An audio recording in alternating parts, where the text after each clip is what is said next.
সাইয়েদনা ইব্রাহিম আলাইহিস সালামকে হাতে পায়ে রশি বেঁধে হাত পা বাঁধা অবস্থায় জ্বলন্ত অগ্নিকুণ্ডে যখন নমরুদের দলবল নিক্ষেপ করবে, আল্লাহর খলিল কিভাবে নিজেকে আল্লাহর কাছে সঁপে দিয়েছেন পটুয়াখালীর ভাইরা খেয়াল করে শুনুন।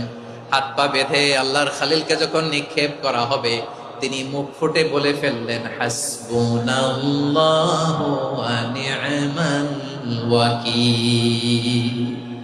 হাসবুনাল্লাহু ওয়া নি'মাল ওয়াকিল, আমার জন্য আল্লাহই যথেষ্ট, আমার জন্য আল্লাহই যথেষ্ট। তিনি আমার সবচেয়ে বড় গার্ডিয়ান, তিনি আমার সবচেয়ে বড় অভিভাবক। জিব্রাইলের সাহায্যে রফারকে ফিরিয়ে দিলেন। দুনিয়ার বুকে কারো কাছে কিছু বলেন নাই, মুখ ফুটে বলেছেন হাসবুনাল্লাহ। ও আমার পটুয়াখালীর প্রাণের ভাইয়েরা, খেয়াল রাখবেন, কোন বান্দা তার হাতে থাকা সব চেষ্টাটুকুন করার পরে মুখ ফসকে মুখ দিয়ে যখন বলে ফেলে হাসবুনাল্লাহ,